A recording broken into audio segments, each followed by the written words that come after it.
Hola, ¿qué tal? Buenos días. Soy Beatriz Saavedra y en nombre del Museo de la Mujer y de su directora y fundadora, la doctora Patricia Galeana, les damos la más cordial bienvenido a este centro de difusión de una nueva cultura de igualdad sustantiva entre hombres y mujeres.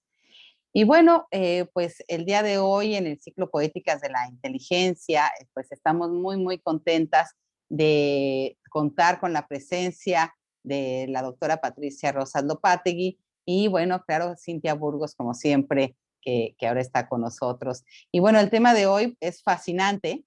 Bueno, como todas las escritoras, cada mes descubrimos a estas grandes pensadoras, pero bueno, hoy nos propone Patricia Lopátegui hablar de Elena Garro y Antonieta Rivas Mercados, dos personajes fundamentales de la literatura de nuestro país y a las cuales pues hay que seguir dándoles reconocimiento. Voy a ceder la palabra a Cintia Burgos, quien como siempre nos hace una muy pequeña semblanza, porque ya estamos diciendo que esta charla da para hacer un coloquio. Bueno, adelante Cintia y después presento, como es debido a Patricia Rosas Lopátegui. Muchísimas gracias, doctora Saavedra. Es un honor para mí volver cada mes a hablar de alguna escritora diferente. En este caso tenemos a dos maravillosas escritoras que cambiaron mucho en su forma de pensar y ayudaron mucho a la revolución de las letras mexicanas femeninas. Para empezar, hablaremos de Antonieta Valeria Rivas Mercado Castellanos, quien nace en la Ciudad de México en un 28 de abril de 1900. Fue hija de Matilde Castellanos y el arquitecto Antonio Rivas Mercado, el mismo que hizo el Ángel de la Independencia. Su primera infancia transcurrió en París, donde aprendió ballet, inglés, francés, alemán, italiano y griego. Al estallar la revolución, sufre un abandono por parte de su madre y a los 18 años se casa con Abner Blair, personaje de tendencias un poco conservadoras que reprueba que ella tenga relación de amistad y mecenazgo con artistas de izquierda, sobre todo con Diego Rivera. Después de su separación con Blair, Antonieta tuvo una relación con el escritor José Vasconcelos. Incluso llegó a apoyar su candidatura presidencial. Sin embargo, al perder, se ve obligada a exiliarse entre Nueva York y Francia. Se habla mucho sobre su altruismo e impulso al arte del grupo de los contemporáneos, de Andrés Enestrosa, María Teresa Montoya, entre otras. Incluso llegó a financiar obras de teatro de Federico García Lorca y antes el pintor Manuel Rodríguez Lozano, quien fue su amor platónico. Sin embargo, fue una pieza importante en la Revolución Cultural de México, ya que fundó el Teatro Ulises. Además, fue escritora, periodista y defensora de los derechos de la mujer de su época. Desafortunadamente, se le conoce muchísimo más por quitarse la vida el 11 de febrero de 1931 dentro de la Catedral de Notre Dame. Eh, bueno, eso es sobre ella y hablamos también de Elena Delfina Garro Navarro, quien nace en Puebla el 11 de diciembre de 1916 en plena época constituyente. Crece en Iguala Guerrero y posteriormente regresa a la Ciudad de México, donde estudia la carrera de Letras Españolas, misma que quedó inconclusa al contraer matrimonio. Más tarde, incursiona en el teatro y realiza estudios de posgrado en Berkeley y en la Sorbona en Francia. A los 21 años y en medio de una guerra civil española, viaja a España junto con Octavio Paz al Segundo Congreso Internacional de Escritores para la Defensa de la Cultura, en Valencia, España, viaje que resulta en su libro Memorias de España de 1937. Aunque fue dramaturga, novelista, poeta, actriz, bailarina, coreógrafa, periodista y muchas cosas, muchos la recuerdan principalmente por dos episodios de su vida: su matrimonio con Octavio Paz y sus años de autoexilio derivado de las supuestas acusaciones a intelectuales como instigadores durante el movimiento del 68. Cabe destacar que en su obra encumbra la voz feminista y aunque es considerada como la precursora del realismo mágico, ella rechaza este término. Más tarde, su biógrafa, la doctora Patricia Rosas Lopátegui, nos hablará un poquito de esto. Elena Garro falleció en México, en Cuernavaca, Morelos, el 21 de agosto de 1998 a causa de un paro respiratorio. Como ven, tenemos para hablar de un coloquio de ellas dos, pero es un gusto estar aquí y bueno, escucharemos un poquito más sobre su obra. Muchísimas gracias, doctora Beatriz Saavedra. Muchísimas gracias, doctora Patricia Rosas Lopategui. Muchas gracias a Cintia Burgos. Bueno, pues voy a dar la palabra a la doctora Patricia Rosas Lopategui. Ella nació en Tuxpan, Veracruz, y se desempeña como profesora en la Universidad de Nuevo México, Estados Unidos. Es biógrafa de Elena Garro y ha escrito varios libros sobre la autora poblana. El más reciente consta de 2 volúmenes: Diálogos con Elena Garro, entrevistas y otros textos, editorial Gedisa en el año 2020. Y asimismo ha estudiado y compilado el legado de Carmen Mondragón en Nahui Olin, Sin principio ni fin, vida, obra y varia intervención, por la Universidad Autónoma de Nuevo León en el año 2011, y el de Guadalupe Dueñas en sus obras completas, editado por el Fondo de Cultura Económica en el año 2017. Su interés por reconocer las innovaciones de 10 escritoras mexicanas del siglo XX la llevó a conformar la serie Insurrectas. De esta serie ya se encuentran en librerías Nahui Olin, El volcán que nunca se apaga, y Antonieta Rivas Mercado, Torbellino de Voluntades, en la editorial Gedisa. Bueno, pues es un placer tenerte aquí, querida Patti. Y bueno, pues adelante. Muchas gracias, Beatriz, y muchas gracias, Cintia. Y muchas gracias al Museo de la Mujer por permitirnos hablar hoy, como ustedes ya bien lo mencionaron, de 2 extraordinarias mujeres que forman columnas, 2 columnas de hierro, de acero, dentro de nuestra cultura mexicana del siglo XX. Y que son tan vigentes, ¿no? Ahora vamos a ver por qué es fundamental que sigamos reconociéndolas, hablando de su legado, colocándolas en el lugar que ellas se merecen.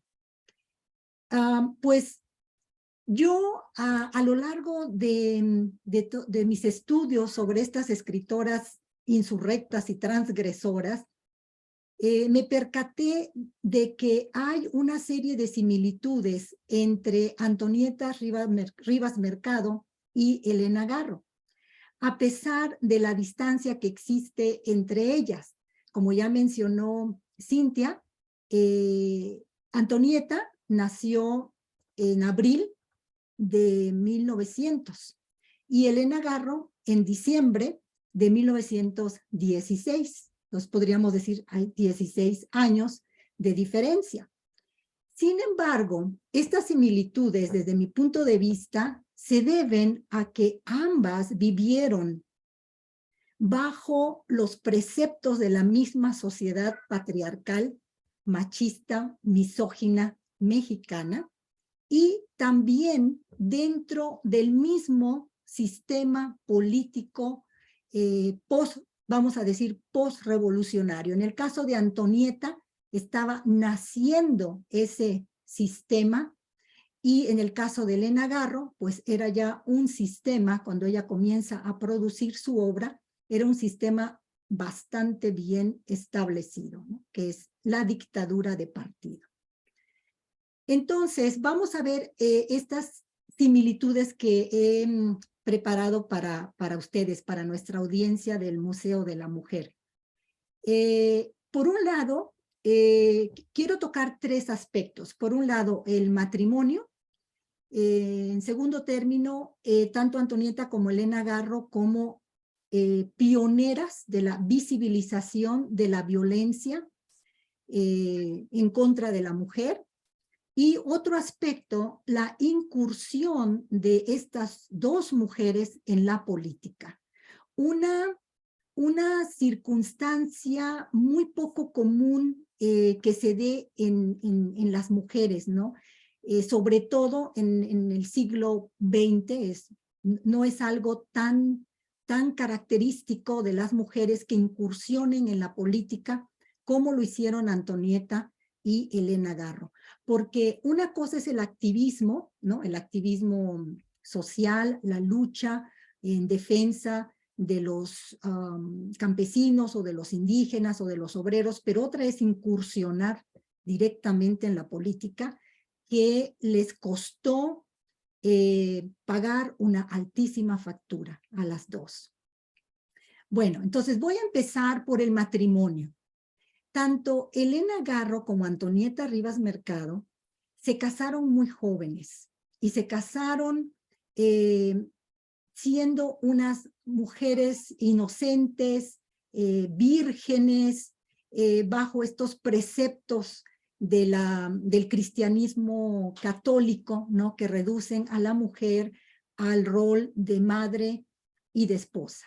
Primero, Antonieta Rivas Mercado se casó a finales de julio de 1918, tenía 18 años, y Antonieta, como ya mencionó Cintia en su presentación, Antonieta fue una joven que desde muy temprana edad, yo creo que desde que nació, se vio rodeada de una serie de privilegios, ¿no? Porque su padre era un arquitecto muy importante dentro del porfirismo, y era pues de una clase privilegiada. Entonces, desde muy temprana edad, ella se va a ver rodeada de intelectuales, de artistas, se va a mover en círculos cultos, es decir, la crema innata de la intelectualidad y del arte mexicano, desde sus primeros años, desde toda su infancia y su adolescencia. Además,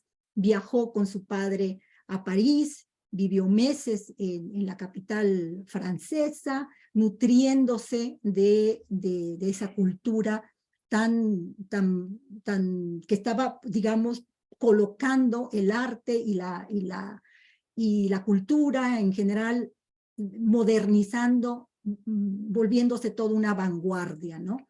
Entonces, Antonieta va a casarse pensando que Albert Blair, quien era un ingeniero estadounidense de origen inglés, pero que se crió prácticamente en Estados Unidos, llegó muy niño, a los 6, 7 años, llegó su familia y se instaló en Estados Unidos. Albert Blair fue amigo de los hermanos de Francisco Madero. Entonces, él fue invitado por los hermanos de Francisco y Madero para ir a México y pelear en contra de la dictadura, o para derrocar la dictadura de Porfirio Díaz. Entonces, Albert Blair se nos presenta de pronto, ¿no?, como un personaje moderno, revolucionario, progresista, liberal, y seguramente esa imagen fue la que impactó a Antonieta. Y se casa con él pensando que va a ser un hombre liberal, progresista, moderno, como lo era su padre, ¿no? Porque al lado de su padre, Antonieta pudo desarrollar todas sus inquietudes artísticas, intelectuales, en la literatura, en el teatro, etc. Entonces, ¿qué sucede? Que se casa con Albert Blair, y a los pocos meses de matrimonio, Antonieta se da cuenta que Albert no era el hombre que ella creía que era, ¿no? Es decir, es un hombre tradicional, conservador, controlador, agresivo, violento, que yo creo que Albert Blair pensó, como todos los hombres machistas, que al casarse con Antonieta, él iba a modelarla a sus necesidades, o a la tradición patriarcal, ¿no? Que Antonieta iba a ser la esposa sumisa, buena, obediente, sacrificada, iba a ser la madre y la esposa tradicional. Entonces fue, yo creo que un shock para ambos, ¿no? De pronto Albert se da cuenta que Antonieta no se va a doblegar a sus gustos y a sus necesidades, o a las necesidades de la sociedad patriarcal, y Antonieta también entra en shock, porque Albert no es el hombre liberal, progresista que ella pensó seguramente que él era, ¿no? Entonces comienzan los conflictos en el matrimonio, se vuelve una situación terriblemente violenta en estos primeros meses del matrimonio. El matrimonio va a tener altas y bajas. hasta que en 1923, finalmente, Antonieta abandona a Albert Blair y bueno, ellos en 1919, Antonieta dio a luz al único hijo que ellos tuvieron, que es Donald Antonio, en septiembre de 1919.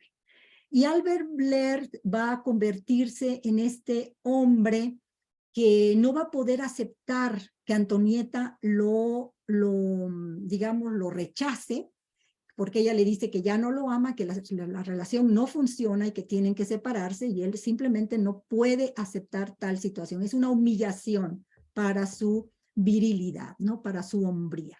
Además, otra cosa que hay que considerar es que Antonieta había crecido, se había desarrollado en la Ciudad de México, en la capital del país, expuesta a todas las bellas artes, ¿no? A todas las actividades culturales. Había vivido en París.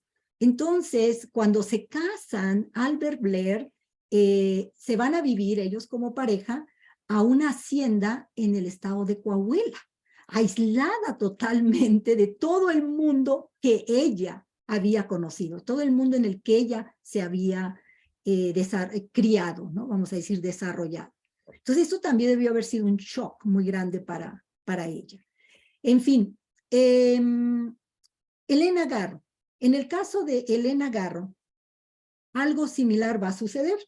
Elena Garro también se va a casar joven, no tan joven como Antonieta. Antonieta tenía 18 años, Elena Garro tenía 20, pero las dos eran menores de edad, ¿no?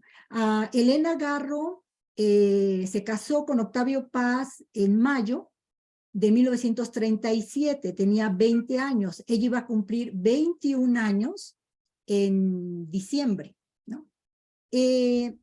Un poco la situación aquí puede ser diferente porque Antonieta obviamente se casó con el consentimiento de su padre, y en el caso de Elena Garro fue lo contrario. El padre de Elena Garro y en general su familia estaban en contra de ese matrimonio porque ellos comprendieron, vieron, entendieron quién era Octavio Paz, ¿no? Que era un hombre machista, controlador, agresivo, posesivo. El padre, de hecho, de Elena Garro le prohibió verlo, ¿no? Porque realmente las situaciones a veces eran terroríficas, ¿no? Del poder de Octavio Paz de querer controlar a Elena Garro.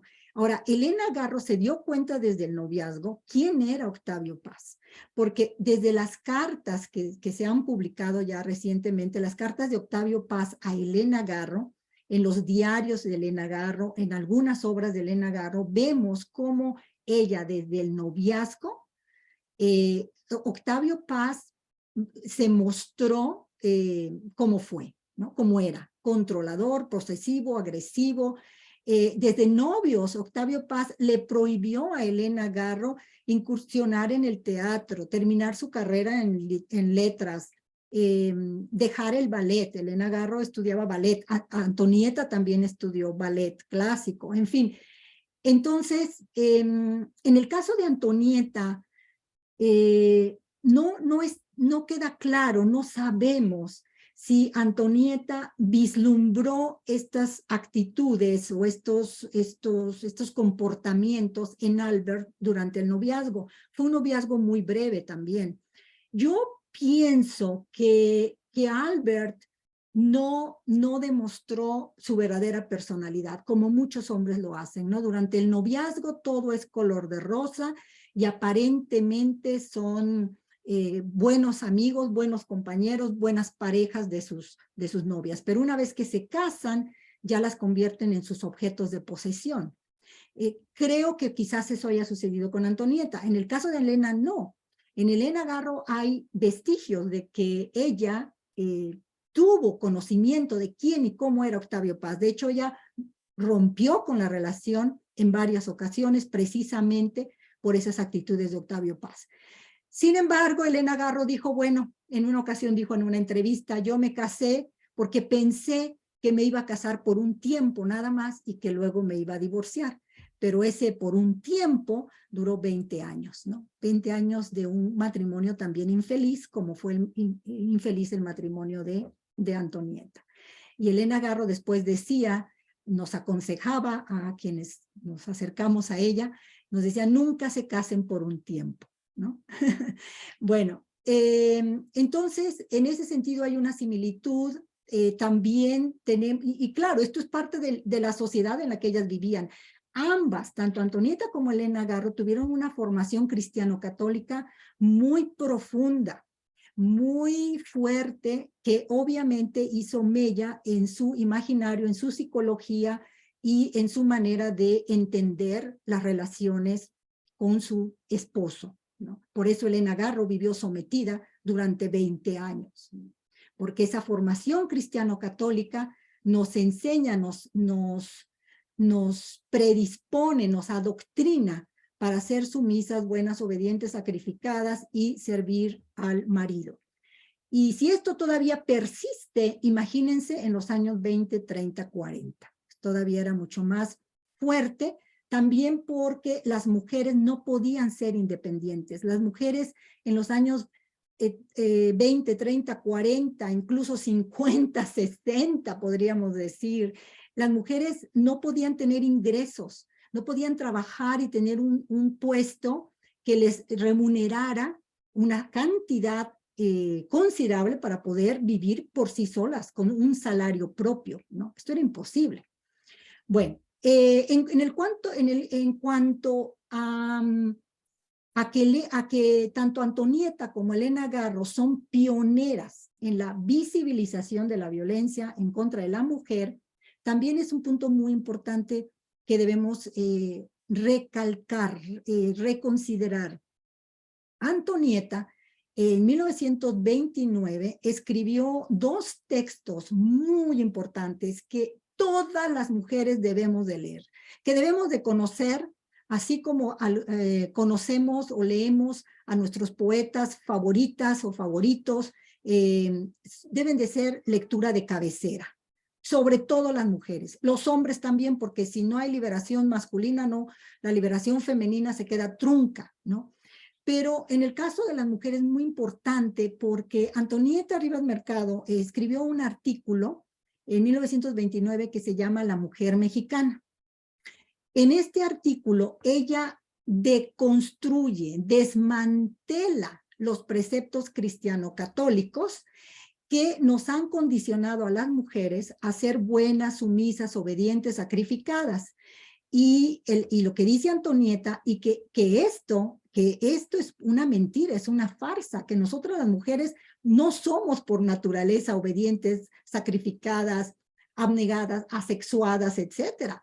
Que eso es puro cloroformo que nos han estado dando los hombres, la sociedad patriarcal, para mantenernos calladas, invisibilizadas, sin voz, para no protestar, para no cuestionar. Y Antonieta plantea en ese artículo la importancia de la educación en la mujer, que todas las mujeres debemos educarnos para aprender a cuestionar, a criticar y a pensar por nosotras mismas. Es un artículo que les recomiendo ampliamente que lean, es un artículo periodístico, es un artículo breve, que pueden leer ya aquí en Antonieta Rivas Mercado, Torbellino de Voluntades, que está circulando ahorita en librerías de la editorial Gedisa. En este mismo volumen también compilé su cuento que se llama Páginas Arrancadas. Este es un cuento que Antonieta escribió con un formato de diario. Y en este cuento, ¿qué hace Antonieta? En este cuento describe esos meses de matrimonio en el que ella quiere divorciarse de Albert Blair a los pocos meses de casada, después de casada, y Albert se enfurece. Lo primero que hace es decirle que ella seguramente ya tiene un amante. Comienza el acoso, la agresividad, el control, la tortura, porque es una tortura física, emocional, psicológica, y obviamente la violenta en todos los aspectos, la violenta sexualmente también, por supuesto, porque ella es su mujer, y ella tiene que cumplir con sus deberes de esposa. Entonces es un cuento muy revelador que estoy segura seguimos viviendo estas situaciones en pleno 2022, a un punto de entrar al 2023, ¿no? Entonces, es muy importante leer a estos textos de Antonieta. Ahora, estos textos de Antonieta lamentablemente no se publicaron. Ella no los publicó porque, bueno, murió muy joven, en 1931, ¿no? El 11 de febrero. Como dijo Cintia, ¿no? También lamentablemente se habla de Antonieta y todo el mundo se centra en el suicidio de Antonieta en Notre Dame. Pero creo que eso no es el centro motor de Antonieta. Antonieta tenemos que estudiar su obra, su legado, que es una pionera de la visibilización de la violencia de la mujer, en contra de la mujer. Lo mismo hizo Elena Garro. Elena Garro años después, ¿no? Antonieta lo hace en 1929. Estos textos, bueno, no se publicaron, se dieron a conocer hasta 1980, ¿no? Páginas Arrancadas en 1980 es cuando lo publica Isaac Rojas Rosillo en un libro en donde recopila él materiales de Antonieta, y posteriormente Schneider, Luis Mario Schneider, y últimamente Taide Acosta, una gran estudiosa, profunda conocedora de la vida y de la obra de Antonieta Rivas Mercado, quien ha compilado toda su obra en 2 volúmenes. Bueno, en el caso de Elena Garro, ella es una pionera de la visibilización de la violencia en contra de la mujer, primero en 1941 como periodista. Lamentablemente el periodismo de Elena es muy poco conocido, pero ustedes pueden leerlo, pueden acercarse a él. Yo lo compilé, yo lo publiqué en mi libro El asesinato de Elena Garro, en el volumen de la Universidad Autónoma de Nuevo León. Ahí está. Como periodista, ella hizo un reportaje sobre la cárcel de mujeres menores de edad, y ella describe las atrocidades que se cometían en contra de estas niñas y jóvenes bajo, obviamente, estos preceptos machistas, misóginos de la sociedad falocéntrica mexicana. Después, a finales de los años 50, cuando ya finalmente Elena Garro se separa del yugo de Octavio Paz, comienza a darse a conocer como dramaturga. Y como dramaturga, Elena Garro es una pionera en la visibilización de la violencia en contra de la mujer. Tiene obras como Andarse por las ramas, que es una farsa, pero en donde critica el autoritarismo del hombre, ¿no? Del esposo. Tiene otra obra como La señora en su balcón, también en donde hace una revisión de la condición femenina bajo los preceptos patriarcales, tanto en la educación como en el noviazgo, ¿no? Y en el matrimonio. Y Elena Garro no solamente se queda ahí, Elena Garro habla de la pedofilia, nos hace un rastreo de lo que es la pedofilia en su obra de teatro Los perros. En Los perros, que es una obra en un acto, trata de un joven de unos 20 y tantos años que ve a una niña de 12 años, una jovencita, bueno, es una niña, 12 años, ¿no? Le gusta y la secuestra, ¿no? Y la secuestra, se la lleva para hacerla su mujer.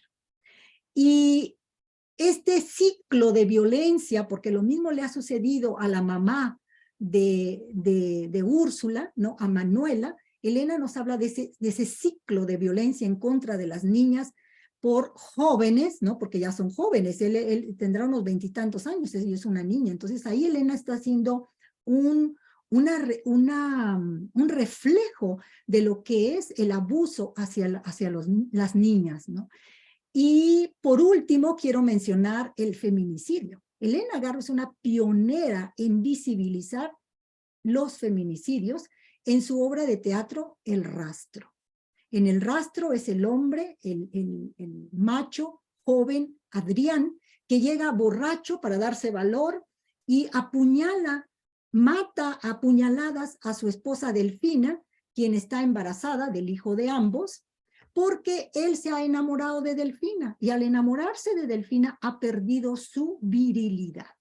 Entonces, ella es la culpable de que sus amigos lo acusen de que él ya perdió su hombría porque ella lo controla, ella lo ningunea, puras mentiras, ¿no?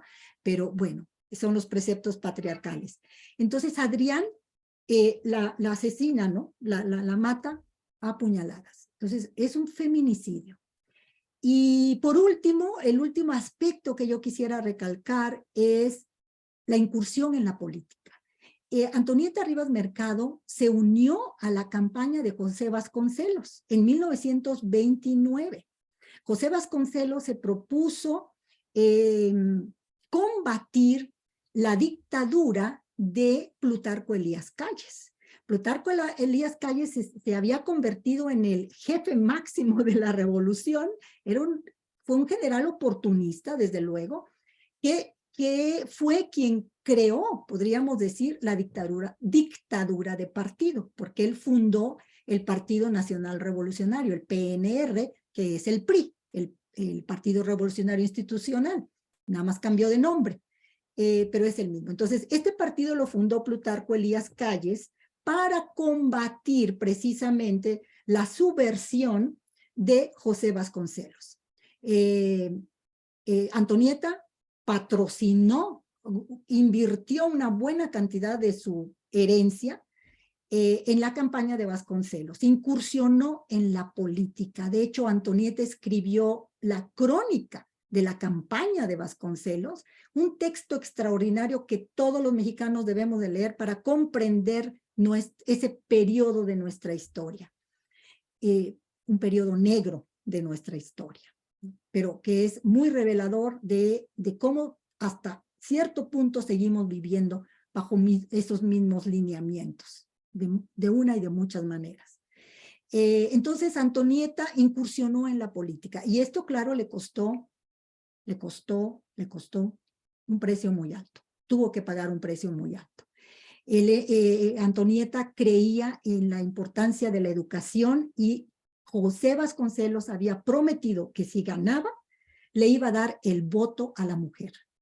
Y bueno, en cuanto a Elena Garro también incursionó en la política, se unió a la campaña presidencial de otro político, en este caso de Carlos Alberto Madrazo, un político expriista que había sido expulsado del PRI, precisamente porque Madrazo quería renovar el Partido Revolucionario Institucional, ese partido que había nacido en 1929 y que combatió Antonieta y que combatió a José Vasconcelos, la dictadura de partido. Elena se unió también a ese combate al lado de Carlos Alberto Madrazo. Obviamente, Elena se unió a Madrazo en 1965. Ya saben ustedes que en 1968 el gobierno de Gustavo Díaz Ordaz llevó a cabo la masacre en Tlatelolco, ¿no? El 2 de octubre, y en ese contexto, en ese marco creado deliberadamente por el gabinete de Gustavo Díaz Ordaz, por Luis Echeverría Álvarez, su secretario de Gobernación, pues se culpó a Elena Garro, a Carlos Madrazo y a otros madracistas de ser los principales líderes de un complot comunista para derrocar al gobierno, lo cual era una total mentira, una farsa, pero fue, digamos, lo que orquestó el gobierno, esa farsa, para eliminar a Madrazo, a Elena Garro y obviamente todo el movimiento madracista, ¿no? A Madrazo, de hecho, lo asesinaron, le pusieron una bomba en el avión en el que él viajaba de la Ciudad de México a Monterrey el 4 de junio de 1969, ¿no? Unos meses después. Bueno, y en el caso de Elena Garro, no la asesinaron con una bomba, con una bala, no fue esa muerte física total, sino que en el caso de Elena Garro la desacreditaron, la eliminaron con la leyenda negra. Al acusarla, de haber dado los nombres de los estudiantes y de los escritores que habían participado en el movimiento estudiantil, lo cual también era una farsa, porque la Policía Secreta de México, la Dirección Federal de Seguridad, ya tenía en su haber a todos los que participaban en el movimiento estudiantil, porque el movimiento estudiantil no era un movimiento clandestino, era un movimiento abierto a la opinión pública.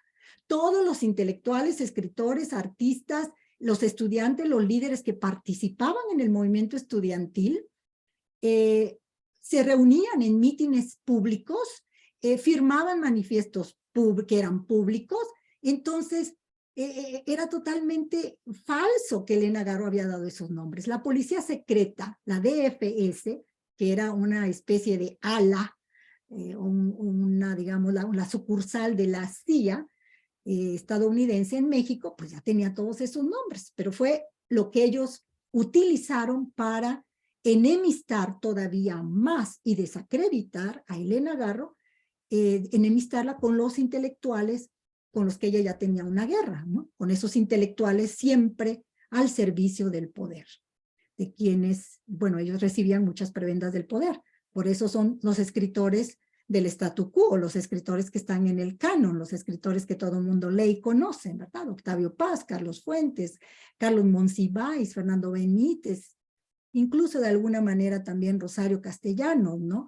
Aunque ella obviamente no entra no fue tan servil, vamos a decirlo, no fue de ninguna manera servil como fue Octavio Paz, pero son escritoras y escritores que no se atrevieron a ir más allá en ese combate en contra de la autocracia como lo hicieron Elena Garro y Antonieta Rivas Mercado.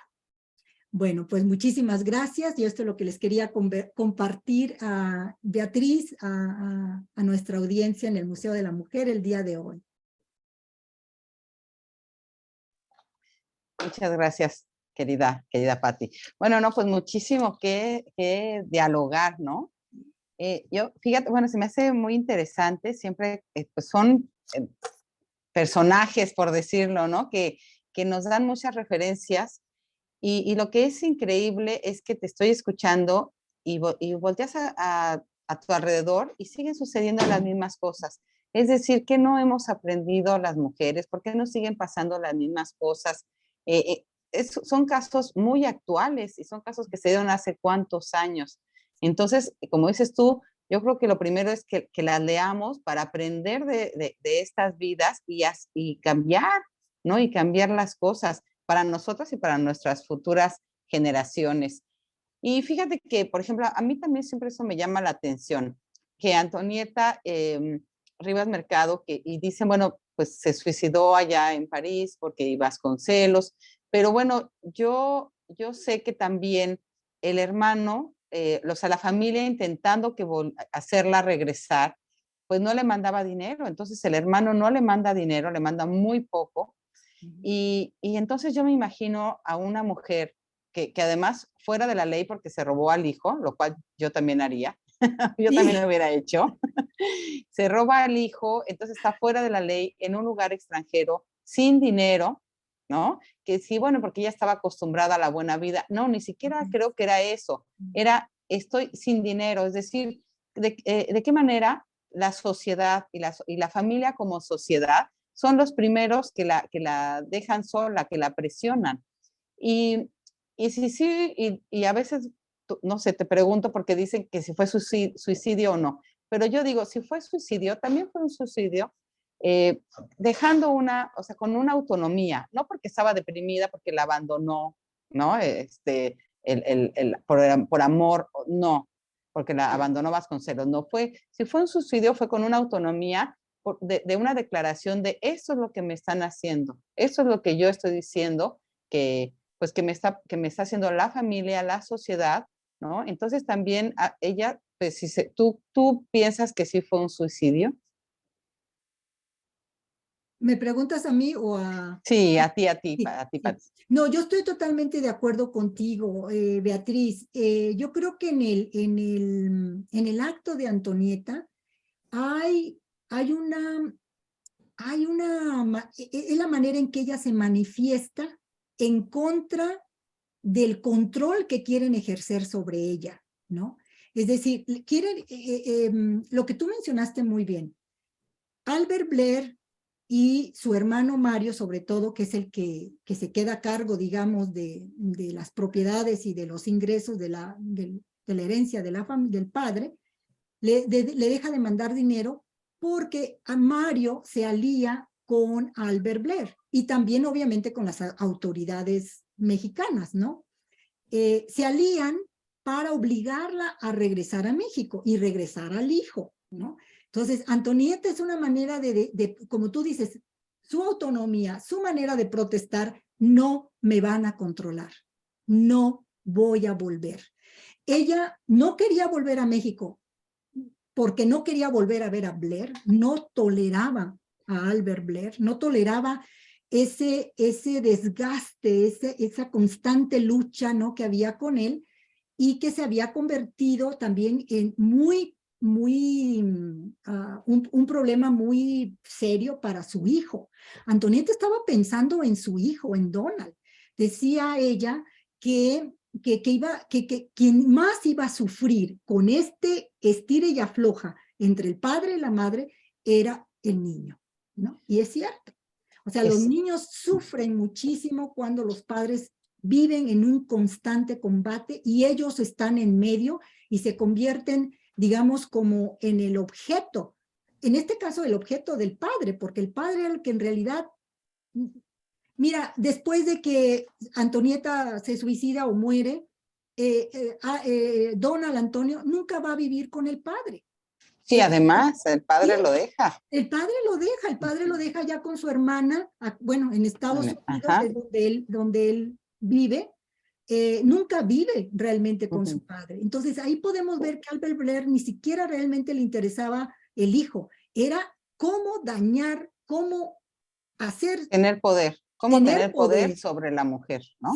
Y eso es lo que yo pienso que entonces deja un referente, Antonieta, deja un referente de lo que me están haciendo. Entonces, si hablamos no nada más del exmarido, ¿no? Que pudo haber sido, bueno, que fue una mala persona, pero después viene la familia, después viene la sociedad, que no hay quien la arrope. Alfonso Reyes le escribe unas palabras bellísimas y dice, si yo hubiera sabido, querida Antonieta, ¿no?, que tú estabas allá, ¿de qué manera lo hubieran podido ayudar sus amigos, la sociedad? Y después las leyes, porque también si vemos las leyes, bueno, estaban en una parte de la ley, en un tiempo de la ley, donde inmediatamente entonces te quitaban a los hijos, entonces te tenían totalmente, no podías decir nada porque entonces te quitan a los hijos. ¿Y cuántas mujeres no se aguantaron tantas cosas para que no les quitaran a los hijos, ¿no? Bueno, pues se me hace muy, muy, muy interesante este cuento del rastro. También, bueno, es un cuento que ojalá lo puedan leer porque, bueno, es como, es terrible y maravilloso a la vez, ¿no? Es un cuento maravilloso, pero bueno, también ese cuento, no sé tú cómo lo ves, Elena, pero a mí me encanta porque habla de eso, de querer tener el poder, y como yo tengo el poder para no perderlo, entonces te mato, ¿no? Es decir, tienen un poder en base al socavamiento de las mujeres. Así es, Beatriz. Bueno, nada más quiero aclarar, El rastro es una obra de teatro. Es verdad. No hay problema. Es una obra de teatro en un acto, pero también en esta obra vemos el poder de síntesis de Elena Garro, ¿no? En un acto, en una obra de un acto, te muestra este machismo exacerbado que el hombre no puede ver, ¿no? Este joven, es un joven además, es un joven de 20 y tantos años que no puede percatarse de que está siendo controlado por unos preceptos sociales que están destruyendo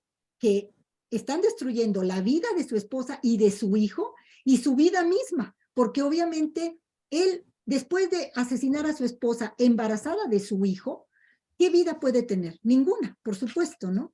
Y de hecho en la obra de teatro al final Adrián se suicida, ¿no? Se suicida. Después de matar a la esposa, de asesinarla, asesinar a su hijo, se suicida. Entonces, Elena Garro nos hace ahí también nos hace reflexionar que el machismo, los preceptos patriarcales oprimen a la mujer y también al hombre, ¿no? Porque un hombre que no piensa, que se deja llevar por lo que le dice la sociedad, por los preceptos, por el adoctrinamiento de que el hombre tiene que ser promiscuo, estoico, nunca puede llorar, debe estar siempre en control de sus acciones, debe de controlar a la mujer, a la hermana, a la madre, etcétera, pues no es un ser humano, ¿no? Es como un robot que no piensa, no cuestiona, no es él mismo. Está representando unas reglas que le ha impuesto la sociedad. Entonces, el hombre también es totalmente un ser oprimido por la sociedad patriarcal, pero los hombres no lo ven, no lo pueden ver, están adoctrinados, igual que las mujeres, que se quedan calladas, sumisas, obedientes, etcétera, ¿no? Por no rebelarse, porque rebelarse, transgredir, siempre, bueno, tiene sus consecuencias, pero yo creo definitivamente que vale la pena asumir esas consecuencias, ¿no? Sí, exactamente. Pues es un entramado social, es un entramado político que no es tan fácil, pues, pero bueno, que tenemos que irlo desilvanando, ¿no? Para ir siendo libres, tanto hombres como mujeres. Bueno, nos escribe Oscar Martínez, dice qué bueno que Antonieta Rivas Mercado pudo separarse. Dice Irma Contreras, qué difícil que como mujeres vivamos pues tan dentro de una sociedad machista. Bueno, Mari dice, ¿cuál fue la fortaleza y perspectiva de vida de Antonieta Rivas Mercado para separarse de su marido dentro de una pues, sociedad donde los varones tenían el poder? Definitivamente el apoyo de su padre. Antonieta contó siempre con el apoyo de su padre. Ahora, lamentablemente, el padre también muere. Al fallecer don Antonio es cuando Antonieta queda un poco, pues, a la deriva, ¿no? Ya no va a tener ese pilar al lado de ella, porque cuando ella se separa, cuando ella deja a Albert Breer, dice, hasta aquí, no quiero ya vivir más contigo, y le pide el divorcio, su padre la apoya. Su padre está al lado suyo 100%, incluso confronta a Albert Breer, ¿no? Y no le permite ni que le roce un cabellito a su hija. Pero lamentablemente muere don Antonio y ahí es cuando Antonieta, al poco tiempo del fallecimiento de su padre, es cuando comienza este enamoramiento del que habló Cintia, que se enamora del pintor, ¿no? De Manuel Rodríguez Lozano, que para mí no es más que es decir, que Antonieta sustituye la imagen paterna por la de Manuel Rodríguez Lozano, porque Manuel Rodríguez Lozano era abiertamente homosexual, ¿no? Entonces Antonieta sabía que por ahí no iba a tener ninguna respuesta en cuanto a una relación de pareja, pero ella pues tiene esta relación idealizada y yo creo que es lo que le permite continuar en gran parte, ¿no? Este amor idealizado que ella establece con Manuel Rodríguez Lozano, que fue un personaje bastante nefasto también, muy negativo para Antonieta desde mi punto de vista, por un lado, pero por otro lado también, gracias a Manuel Rodríguez Lozano, contamos con algunos documentos de Antonieta que él resguardó, como Páginas Arrancadas, ese cuento, el cuento de Páginas Arrancadas, que es realmente muy importante que todas y todos leamos, lo resguardó Manuel Rodríguez Lozano, porque Antonieta le mandaba todo lo que ella escribía a Manuel Rodríguez Lozano, ¿no? Era su confesor, era como su cómplice, ¿no? Su cómplice, su confesor. También fue un poco sinvergüenza porque le robó mucho dinero a Antonieta, el padre de él y él, ¿no? En fin, pero bueno. Pero otra cosa que quería mencionar rápidamente es que Antonieta tampoco quería regresar a México no solo por el problema, el conflicto tan grande que había con, como tú ya mencionaste, con su esposo, sino también, claro, con las autoridades y con su familia que la había traicionado. Su propia familia la traiciona, ¿no? Al dejar de mandarle además era un dinero que a ella le correspondía, era parte de la herencia, y ella era la albacea universal de la herencia del padre, ¿no? Pero claro, al haber huido y al haber secuestrado al hijo, la ponía en una condición pues muy endeble, ¿no? Sin poder, y le dejan de mandar el dinero, la traicionan.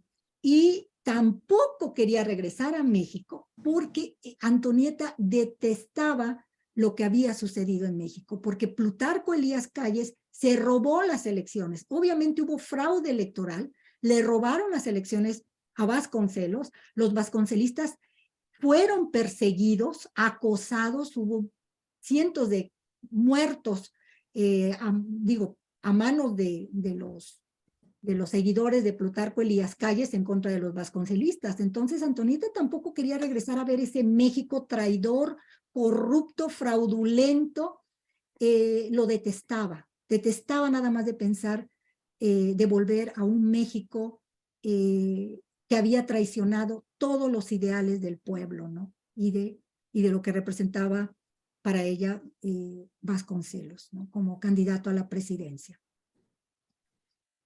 Bueno, nos dice Diana ahí en las redes sociales que, pues que qué vida tan interesante, sí, y lo interesante es eso, hay que aprenderlas para traerlas a la actualidad y no repetir patrones, ¿no? Oye, nos pregunta, bueno, Gabriela Hernández dice felicitaciones a las participantes y al museo, y Amber Quinn dice, ¿dónde podemos comprar el libro de la biografía de Antonieta Rivas Mercado? Sí. Bueno, este libro, Antonieta Rivas Mercado, Torbellino de Voluntades, está circulando ahorita en todas las librerías, es de la editorial Gediza, pertenece a una serie que se llama Insurrectas. Van a ser 10 libros sobre 10 escritoras mexicanas. El primero es el de Nahui Olin, Carmen Mondragón, que se subtitula El volcán que nunca se apaga. Estos dos ya están en las librerías, el de Antonieta y el de Nahui Olin, y lo pueden encontrar en Gandhi, en las librerías de Gandhi, en las librerías del Fondo de Cultura, en Educal, en El Sótano, en El Péndulo, y en un sinfín de sitios también que venden los libros por internet y que se los envían a provincia. En provincia también están bastante bien distribuidos los libros en sus librerías, bueno, en las diferentes ciudades, ¿no? De la República Mexicana. Tiene muy buena distribución. Y si no, pues por internet. Gandhi, tengo entendido que manda los libros muy eficientemente, ¿no? Sí, bueno, pues en la FIL de Guadalajara, ya se acabó.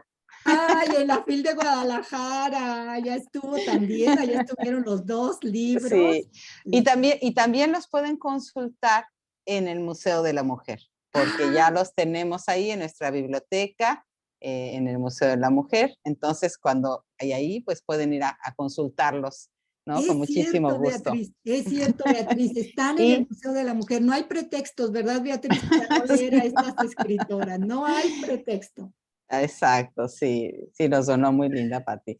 Bueno, pues muchísimas gracias. Esto, como decíamos al principio, de veras es que están, a ver, qué puntos, ¿no? En la política, en la sociedad, la familia, son 2 mujeres que se rebelan, que tienen que huir, que se exilian, también que protegen a los hijos. También Elena Garro, o sea, lo primero que haces es proteger a tu hija del monstruo que tienes en la casa, ¿no? Aunque sea así el monstruo, pero fuera de casa. Bueno, pues no, esto de veras da para muchísimas charlas, me encanta. Yo creo que vamos a seguir, Pati, haciendo algo con esta unidad de estas escritoras. Pues te agradezco muchísimo. Si quieres decir un comentario final antes de que cierre la sesión, adelante. Al contrario, muchas gracias, Beatriz, muchas gracias, Cintia, muchas gracias a nuestra audiencia del Museo de la Mujer. Es un placer para mí compartir con ustedes, con mis colegas Cintia, Beatriz y con toda la audiencia del museo para seguir reivindicando a estas escritoras, porque estas escritoras están siempre marcadas por una leyenda negra, ¿no? Siempre, siempre hay algo que las ensombrece. La sociedad patriarcal encuentra algo para criticarlas, para estigmatizarlas. ¿Por qué? Porque se rebelaron, porque no se sometieron y nos dejaron un gran legado, nos dejaron un espejo para que nos veamos, para que aprendamos a romper con aquello que nos oprime y que no nos permite ser. Así es que muchas gracias, al contrario, gracias a ustedes. Muchas gracias. Bueno, pues ya te mandaré tu diploma, si me lo pueden compartir ahí las chicas del museo, de participación en el ciclo. El Museo de la Mujer otorga el presente reconocimiento a la doctora Patricia Lopategui por su impartición del tema Antonieta Rivas Mercado y Elena Garro en el ciclo de conferencias La poética de la inteligencia, bueno, hoy 9 de diciembre del año 2022, y lo firma nuestra querida directora, la doctora Patricia Galeana.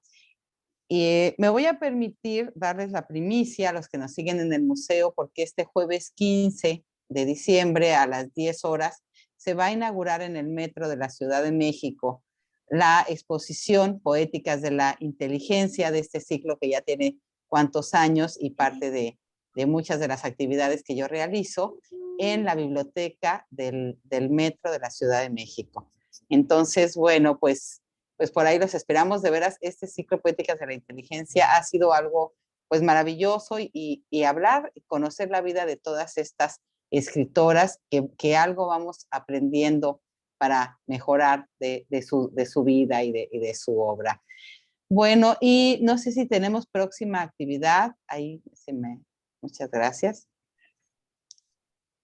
Oye, Beatriz, quisiera mencionar brevemente también que estamos de manteles largos porque el domingo es el cumpleaños de Elena Garro. Así es que aquí siempre presente el cumpleaños de nuestras grandes transgresoras. Y gracias por esa noticia que nos acabas de dar. Sí, claro que sí, pues el domingo, cumpleaños de Elena Garro. La actividad, no sé si me la van a compartir, no me la mandaron, no, yo creo que, sí, ahí viene.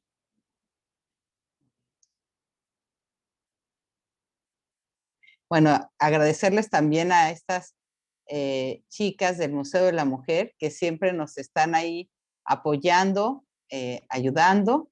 Y bueno, no me aparece aquí en pantalla, entonces, a ver, están intentando. Próximo evento, pero por aquí no lo... ¿Me pueden? Anda, muchísimas gracias. Bueno, nuestra próxima conferencia, Mujeres y Violencia Sexual en el contexto mexicano, que se llevará, bueno, el viernes 9, es decir, hoy a las 16 horas, a las 4 de la tarde. Y bueno, pues una conferencia muy, muy interesante. Imagínate, mujeres y violencia sexual, no, bueno, es que el nivel de violencia sexual que puede ser desde todos los, de lo mínimo a lo más grande, ¿no? Pues es algo muy importante que tenemos que conocer. Entonces, hoy a las 4 de la tarde los esperamos a todos aquí en el Museo de la Mujer. Bueno, pues muchísimas gracias, doctora Patricia, Patti Lopategui, y a Cintia también, que siempre aquí está conmigo. Muchas gracias y nos vemos pues el año que entra, que va a estar como invitada desde Grecia la escritora Natalia Morelión, y bueno, vamos a hablar sobre la poeta Safo, ¿no? Entonces, bueno, va a estar muy interesante también. Muchas gracias y hasta luego. Doctora Beatriz Saavedra, muchas gracias. Doctora Patricia Lopategui, muchísimas gracias. Gracias a ustedes. Buenas tardes y a todo el público, muchas gracias.